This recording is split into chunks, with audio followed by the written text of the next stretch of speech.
as we take a tour of every cut track from Gran Turismo 2. There are 3 demos that we'll be using today, as well as the final game. The earliest demo build from the 29th of July 1999. That's 4 months before the game was released. The reason we're not going to be looking at the third of 4 demos we have is because there aren't any entirely different cut circuits to be found on it. If you enjoy the video and you want to see more content like this, please consider subscribing to the channel. And if you want to become a member, it costs just 99p a month. Okay, here we go. Before we get into it, my thanks go to Star Trek Fleet Command for sponsoring this video. In the vast expanse of space, alliances are forged, battles are waged, and galaxies are conquered. Welcome to Star Trek Fleet Command. A new and thrilling 4X MMO where you take control of your own fleet of starships and explore the final frontier. Embark on an adventure unlike any other as you build and customize legendary Star Trek vessels, from the USS Enterprise to the Klingon Bird of Prey, and create your dream crew including legendary characters from the last 50 years. Look out for new missions and ships dropping each month. And check out the Star Trek Strange New Worlds event, where you can wage epic battles in a mysterious and treacherous environment. Download Star Trek Fleet Command now and see if you can make it all the way to level 5. Live long and prosper, my friends. The first circuit we have is Monte Carlo. And yes, this track was going to appear on Gran Turismo 2. But of course it made its debut on Gran Turismo 3. Annoyingly, there are some invisible walls. One is near the beginning of the track and one almost at the end of the lap, so basically at the end and the beginning of the start-finish straight, but luckily you can get past them. The layout in general is pretty true to the real-life circuit. However, there is one difference, which is the chicane. It's much closer to Tabac than it was in real life. So I don't know whether this represents like one of the incarnations of Monaco, but yeah, not sure on this one. The AI has basic pathfinding, which means that they can go around the circuit, but they'll all kind of follow each other in a big train. They won't try and overtake each other or anything. There's no scenery yet, as you can see, but there are some floating billboards on the start and finish straight. Also, it seems to be set at dusk, which is kind of weird because the Grand Prix is never set at dusk, it's always in the daytime. So I'm not sure why it's set at dusk. But yeah, ultimately, it's fairly complete in terms of the actual track itself. If you just added some scenery around the course, then I think it would look fairly complete, really. As I say, the AI only has basic pathfinding, so you need to do a bit of work there, but hey. It's a strange one that this was cut, but yeah, fortunately we did get it from the sequel onward. Also, one of the billboards on the start-finish straight advertises Repsol, which actually isn't in the final game. Coming up to the end of the lap now, and we can see the second of 2 invisible walls. Luckily you can navigate through both of them as long as you're over to the left. The second track is this unnamed oval circuit. So, strangely, you actually start the wrong way around. So the first thing you have to do is actually turn around, like 180 degrees, and start going in the correct direction.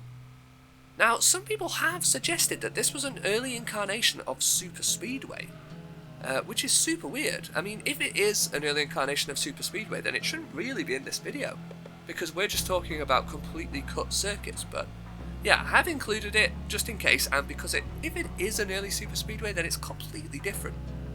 For a start, you're going anti-clockwise. You have the scenery of Laguna Seca, but there's very little of it really, you just have a load of repeated trees. At the end of the lap now, there's no physical markings for the finish line implemented yet, but yeah, here we are, onto the start-finish straight and across the line to finish the lap. Next up is Tahiti Test. So it seems like they were testing various Tahiti rally courses at this stage of development. And obviously we did end up with some, like Tahiti Maze and Tahiti Dirt Route 3.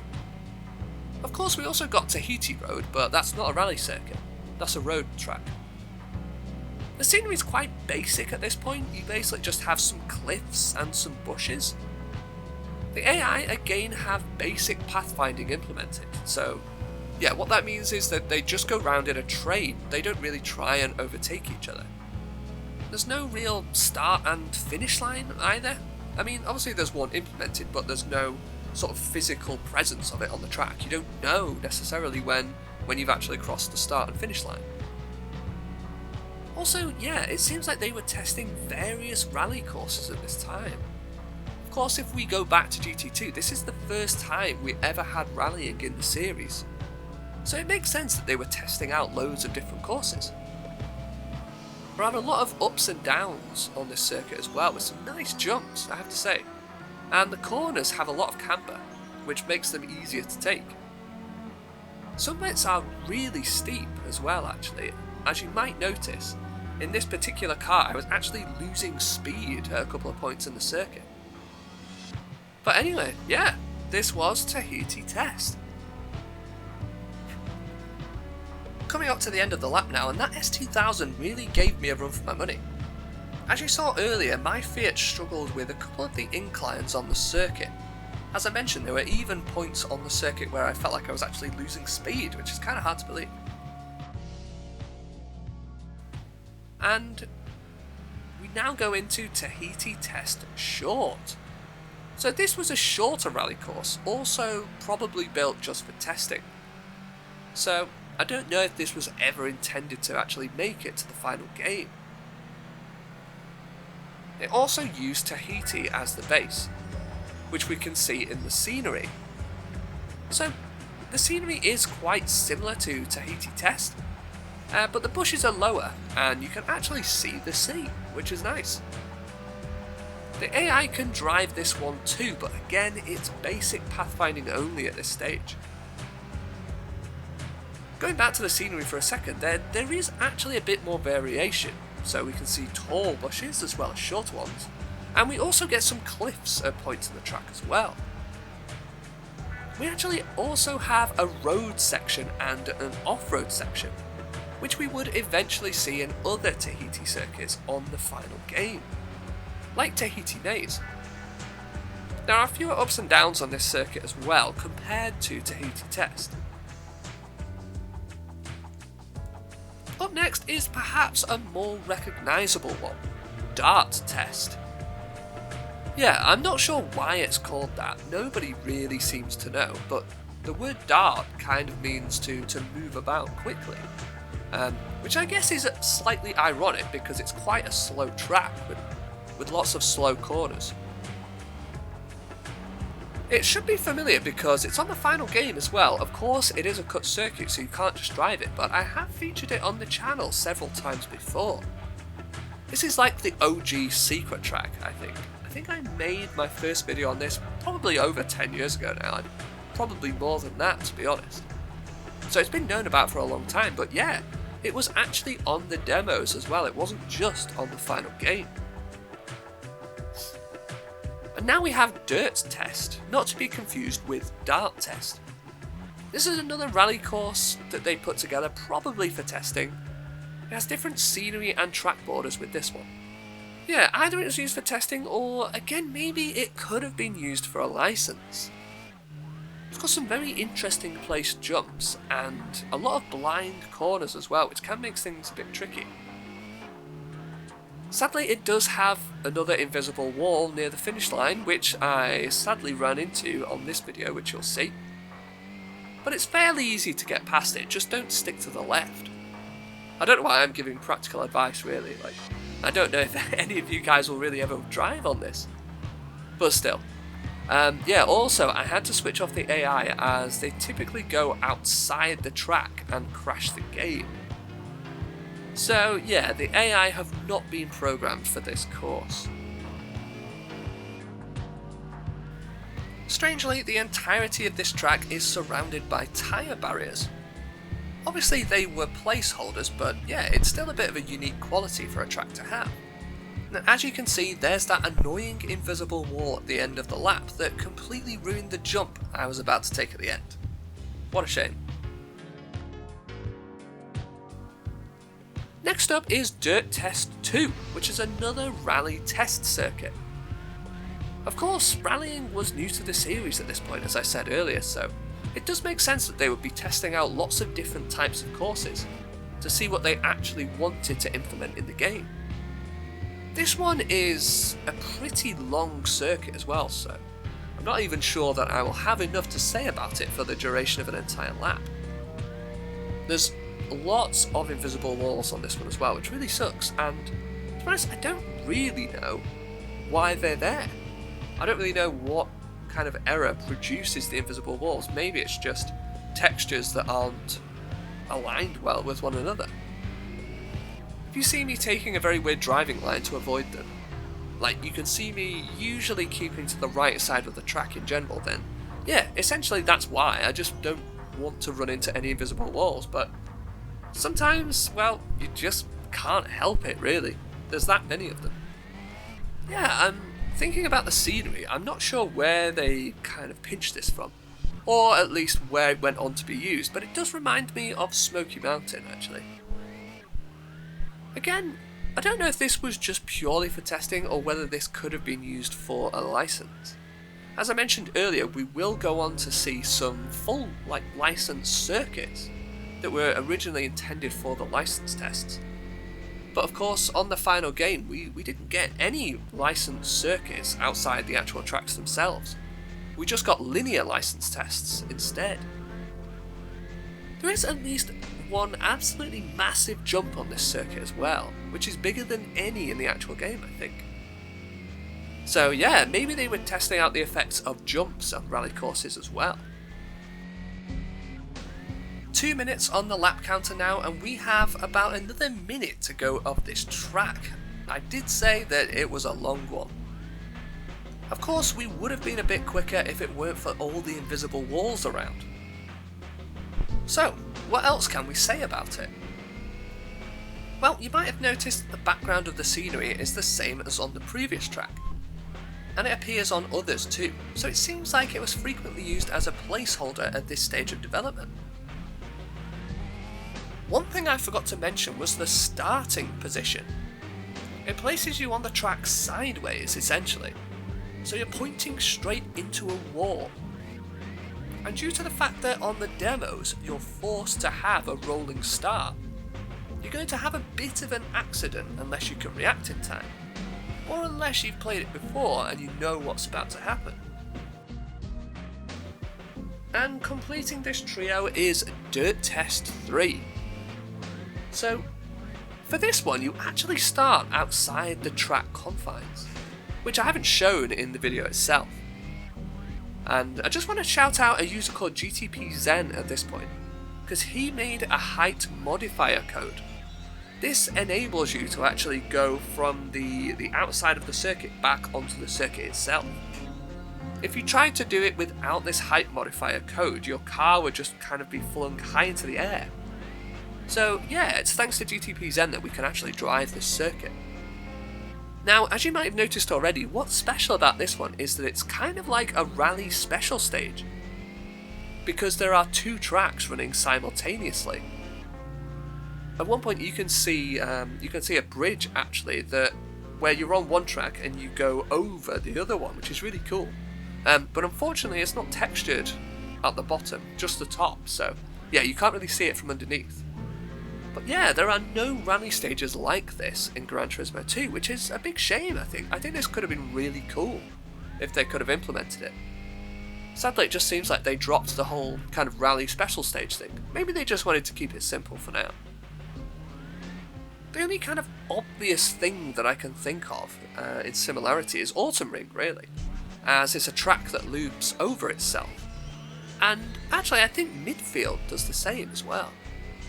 You have to go around both tracks to actually finish one lap of the circuit. Moving away from rallying, we now go to Indi. And yes, that is the internal name for it. However, it was actually based on the real-life circuit of Indianapolis. But strangely, it's set in a city, and it's also set at night as well. The AI don't function, as you can see, which is a shame, but, well, Not too surprising really, considering that the AI weren't really implemented for a lot of circuits at this point. The real Indianapolis came on Gran Turismo 5 and was an actual representation of the track in real life, not like this. Maybe it was called Indi because they were basing this circuit on Indi, but would have been called something else in the actual game. A bit like Super Speedway. You might not know that this is actually based on Twin Ring Motegi Super Speedway. If you compare the layouts, they are pretty much the same. On Indi, there's also a tunnel, which is pretty cool. And I have to say I do really like the lighting on this circuit. It kind of gives me that 1990s like urban vibe. A bit like New York from Tony Hawk's Pro Skater 2, if you know what I mean. But yeah, I think it's a shame that this one was cut. Maybe it was just one too many oval circuits, really. And now we go back to a rally course with No Name Dirt Course 2. So yeah, more rallying testing courses. Again, not surprising considering that Gran Turismo 2 was the first game in the series to actually feature rallying. And yeah, we are actually featuring No Name Dirt Course 2 rather than No Name Dirt Course 1, as number 2 actually comes first in the internal track list. And actually, No Name Dirt Course 1 went on to become an actual track. It was actually an early Smokey Mountain North. And then you have No Name Dirt Course 3 as well, which went on to become Green Forest Roadway, a GT2 exclusive track. So yeah, it was just No Name Dirt Course 2 that didn't get taken forward and never became an actual track. The AI does have basic pathfinding, so again, it just means that they kind of go round in a train really, except for the jumps, which kind of sends them all over the place. It does have Smoky Mountain-esque scenery as well, like with the colours of the bushes and the colour of the road, etc. And it's the same all around the track.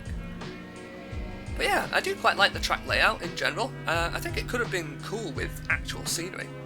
Obviously when you have the same scenery going like all around the circuit, it does get a bit boring, and it's sometimes hard to see past that, but yeah, if it was fully modelled, I think it could have been quite good.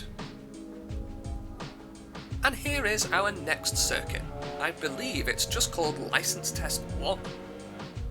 It's a very short circuit, you'll notice, and it seems like they were experimenting with license course tests. As I mentioned earlier in the video, all the tests on the final game are all linear, so you just go from point to point, with the exception of the license tests that take place on the full circuits, the circuits that actually feature in the game. But yeah, there weren't really any full circuits that were made just for the license tests. There's also a license test 2, and it looks like this. It's similar in that it's a circuit again, and also you do start outside the track's boundaries, which I've cut out of the video of course. Again, no AI because it'll crash the game sadly, but the AI couldn't navigate the track anyway, so it's not like we're really missing out. I think the weirdest thing about this one is that it seems very small. I almost feel like I'm driving on a miniature track for some reason. Like the road is quite narrow, the scenery, like the trees and that aren't particularly tall. Yeah, it feels very weird. And speaking of the trees, some of them are basically just pictures of trees at this point. There are a lot of tight corners, and it's short, but it's not as short as License Test 1. The scenery kind of reminds me of Apricot Hill, actually. But yeah, ultimately, I think it's kind of a shame that we didn't get the full licensed tracks. Highway 2000 is up next. This is a version of Special Stage Route 5, except it is set at daytime. I think the skybox actually might be from Tahiti Road, but I'm not sure. This was apparently to do with the development of GT 2000, which was a working title for Gran Turismo 3. If you didn't know, both Gran Turismo 2 and what eventually became Gran Turismo 3 were in development at the same time. So this is actually one of 2 tracks which is featured on the Gran Turismo 2 demos, or at least the test drive disc demo, that actually refers to Gran Turismo 2000 rather than Gran Turismo 2. And Special Stage Route 5 wasn't actually featured on the Gran Turismo 2000 demo, but it was featured in a tech demo, which was just a video that you can probably still see online. Yeah, but I'm ultimately not sure why it's set at daytime. The version of it that appeared on the tech demo was back to normal, back to nighttime, so yeah, maybe just an error or an issue, I don't know why. But yeah, it's really interesting to see that they were using the GT2 engine to actually develop some GT2000 tracks. I think that's really cool. Oh, and if you're wondering, the handling of some of the cars is a little bit drifty on Gran Turismo 2 Test Drive Disc. I'm not sure why. Maybe they were just testing out the rally physics or something like that, but yeah, it's a weird one. And we also have Seattle 2000 as well, and I have to give a warning at this point in the video. There's lots of flashing lights and colours that are about to be shown on Seattle 2000, so yeah, if you have epilepsy or anything like that, it's probably best to just skip this section. You should be able to use the timestamps that are in the video description. Yeah, this one is way less stable than Highway 2000. Basically, you can only drive a very short way down the start-finish straight before the game will crash. Yeah, absolutely crazy colours and textures all over the place. But yeah, this was likely the basis for Seattle on Gran Turismo 2000, which was the only playable track on the GT2000 demo. But yeah, sadly I can't show you any more of it. I wish I could. But I have made a full video on this track. Again, I will link it in the description if you want to know more about it. Trial Mountain V is up next. This is another circuit from the test drive demo. I don't know if it exists anywhere else, but essentially it's almost a duplicate of Trial Mountain. And the internal file name is, I think it's mountain_v. Yeah, so I don't really know what its purpose was, but yeah, I guess it counts as a cut track. As I say, it's almost a duplicate. There are some differences. There are some weird crowd textures on the start-finish straight. They're blue and white instead of the usual like multicoloured texture that they usually use for the crowd. There's also some weird textures that get applied to your car whenever you go in a tunnel. You can kind of see it a little bit on the Renault Clio that I'm using here, but it's actually more prominent on other cars. There are some weird replay camera angles as well, so for example on the hairpin near the end of the lap, the camera actually goes down beneath the floor, so you can kind of see up to the underside of your car, which is really strange. There's also two trees on the exit of the corner that leads down to the hairpin near the end of the lap. I always thought that there is actually one tree here in the final game, but it doesn't seem to kind of jut out into the actual circuit as much as it does here on the demo. And yeah, it looks like this tree was duplicated for some reason, so yeah, kind of weird, but you can drive straight through it. The main difference is that the pit lane actually opens a lot earlier than it does on the actual Trial Mountain that featured on GT2. As you can see, the entry for the pit lane is right after that hairpin corner. And there's also no pit lane logic applied, so you can essentially just drive the pit lane as if it were just any other part of the track, which is really cool, I have to say. Yeah, there is basic AI implemented as well.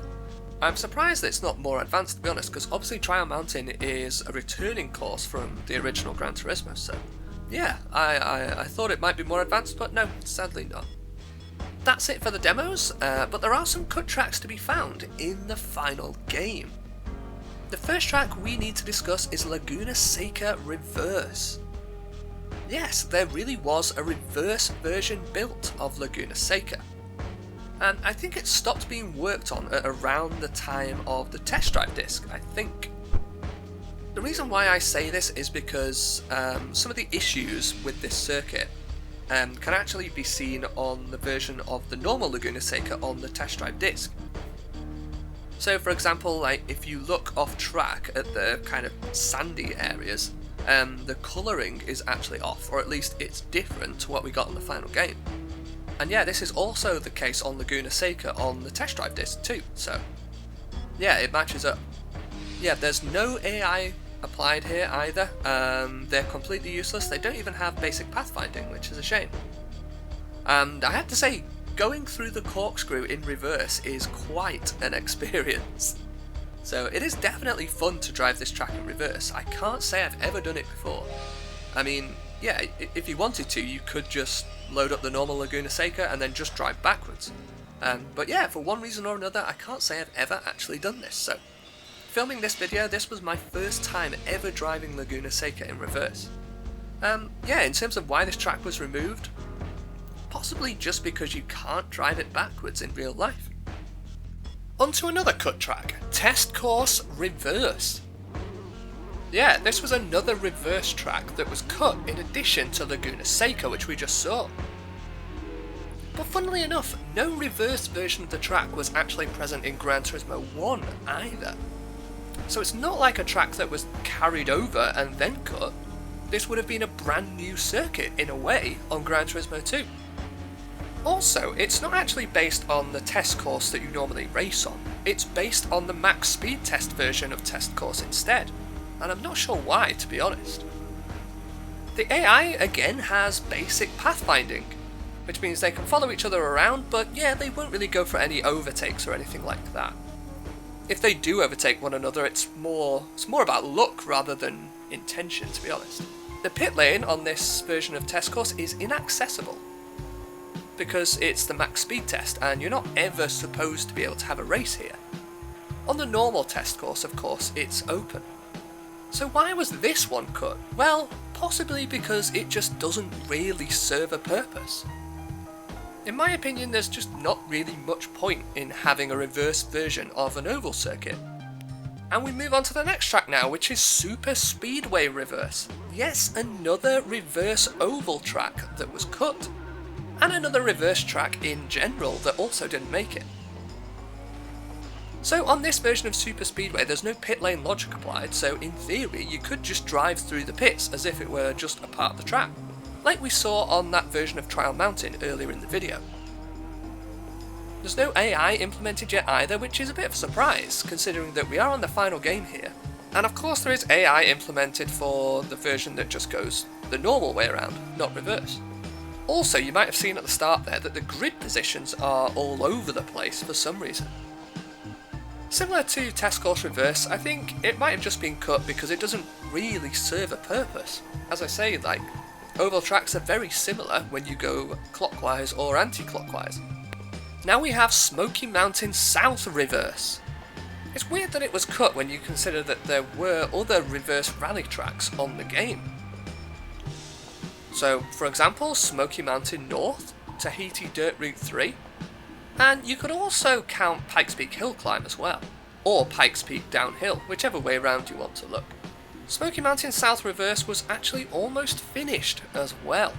So, yeah, it's a strange one with it being cut. I mean, we saw on the last couple of tracks, you know, they had issues like the AI and like the grid positions, for example, but yeah, here doesn't really have any of those issues. It was pretty much finished. To elaborate on what makes it pretty much finished, well, it has correct sector markings, it has functional cinematic replay cameras, basic AI lines, and even a cleaned up minimap. Maybe it wasn't cut, but it just wasn't quite finished in time, possibly. Or maybe they just didn't have any events for it to be in on Gran Turismo 2. Maybe they created all the events and then this track just wasn't quite finished and therefore didn't serve a purpose anymore. But yeah, if you weren't aware, the release of GT2 was a bit rushed in the end, and the game wasn't entirely finished as the creators would have liked it, so yeah, maybe Smoky Mountain South Reverse was just a casualty of that, which is a shame.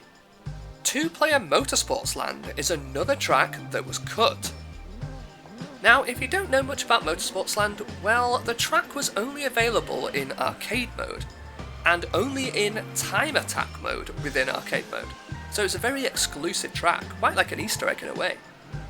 And yeah, there was a two-player Motorsports Land version that was in the works. It has AI logic, it has starting positions, although they are pretty messed up. Some cars will actually start inside one another, like they do on the normal version. But yeah, the two-player version proves that they did at least consider doing more with this track, rather than just allowing you to drive it on your own. You could have been able to at least do it in two-player mode with a friend. And our last track in the video is Laguna 2. This is a version of Laguna Seca that stopped being worked on at about a month before the game was released.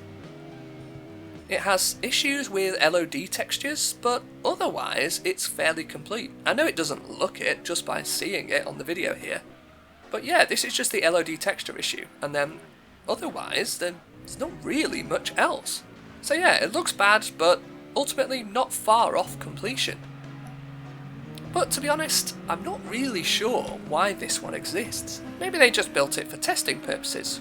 One thing it does lack, however, is pit lane logic. So again, it's another one of those tracks where you can essentially just drive through the pit lane as if it's just part of the track, which is actually really cool, to be honest. Like one thing that I've found quite fun about recording this video is just driving through the pit lanes of circuits where you're allowed to, based on the pit lane logic not being implemented yet.